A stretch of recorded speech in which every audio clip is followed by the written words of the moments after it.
ఊరుకుడా ఎవరా నువ్వు హీరోలో పొదిలిస్తున్నావు బతకాలని లేదా? అజయ్ నేను ఒంటరిగా ఉన్నానని వీడి తెగరించిపోతున్నాడు. డోంట్ వరీ లత, వాడి సంగతి నేను చూసుకుంటా. ఈజీగా ఈ సెటప్ అన్నమాట. మర్యాదగా లతకి క్షమాపణ చెప్పు, లేదంటే నీ అంతు చూస్తాను. అంతటి మనగాడివా? ఎంతటి మనగాన్నో చూస్తావా? వద్దురా బ్రో, నాకు ఫైటింగ్ అయినా డేటింగ్ అయినా ఇలాంటి అందమైన అమ్మాయి అవకాశం ఇస్తే చూసుకుంటా. బాయ్. అసలు ఈ గొడవ నీ వల్ల జరిగింది. నేనేం చేశాను? నువ్వేం చేయడం ఏంటి? టైంకి వచ్చి ఉంటే ఇద్దరం కలిసి సినిమాకు వెళ్ళిపోయే వాళ్ళం. అప్పుడు ఈ గొడవ ఉండేది కాదు కదా. అందుకే నేను రాలేదు. అంటే ప్రతి అడ్డమైన విధవ నన్ను ఏడిపించడం నీకు ఇష్టమా? లేదు లత, సినిమాకి వెళ్తే ఏమొస్తుంది చెప్పు, బోరు కొడుతుంది. అదే ఇప్పుడు అనుకో, పార్కులో హాయిగా ఒకరి కౌగుల్లో ఒకరుంటూ హాయిగా ప్రేమ కబుర్లు చెప్పుకోవచ్చు. అలాగా? తమరు కబుర్లతో ఊరుకోరుగా, ఎక్కడికెక్కడికో వెళ్ళిపోతాం. నాకు సిగ్గేస్తుంది బాబు. సిగ్గు మొగ్గలా నువ్వు ముడుచుకుపోతుంటే చూడడానికి చాలా బాగుంటావు డియర్. అలాగా? ఛీ, అన్ని పాడు బుద్ధులు.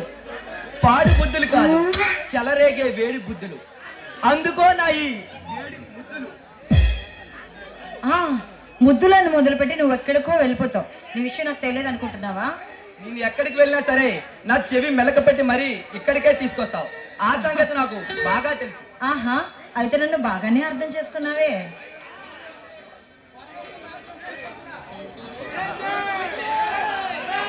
అందుకే చాలా థ్యాంక్స్ నన్ను అర్థం చేసుకున్నందుకు.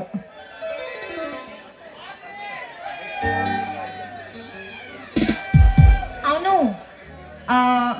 నాకు చిన్న విషయం చెప్పాలి. ఎప్పటి నుంచో అనుకుంటాను, చెప్పాలా? ఏంటి ఇప్పుడే మనం పెళ్లి చేసుకుందామా? అబ్బా, నీకెప్పుడు పెళ్లి గొడవేనా? అది కాదు, నేను చెప్పేది కాస్త విను. మరేం చేయను, వయసు మీదకొచ్చి రగిలిపోతుంటే నువ్వేమో ఈ రోజు రేపు అంటూ నన్ను చిత్రవదం చేస్తున్నావు. అబ్బా అజయ్, నేను చెప్పేది కాస్త విను. మన పెళ్లి జరగాలంటే దానికన్నా ముఖ్యమైన ఒక విషయం ఉంది. దాని తర్వాతే మన పెళ్లి. చెప్పు లత, అదేంటో చెప్పు, నాకు తగిన సాయం నేను చేస్తాను. ఏం లేదు, మా అక్క నీకు తెలుసుగా, తను చనిపోయిందని. అవును, కానీ అది ఆత్మహత్య కాదు, హత్య. ఎస్, మా అక్కని చంపిన వాడిని ఎలా అయినా పట్టుకొని వాడిని నరకాలి. అంతవరకు నాకు మనశ్శాంతి లేదు. సో దాని తర్వాతే మన పెళ్లి. ఎంతకీ ఎవడా అంతకుడు? అది తెలుసుకోవాలని నేను ఉద్యోగంలో చేరుతున్నాను. అది ఈ రోజే. ఉద్యోగమా? అది ఎక్కడ? అదే జమీంద్ గారు కళ్యాణ్ గారు ఉన్నారుగా, ఆయన దగ్గర సెక్రటరీగా జాయిన్ అవుతున్నాను. వాడి దగ్గర?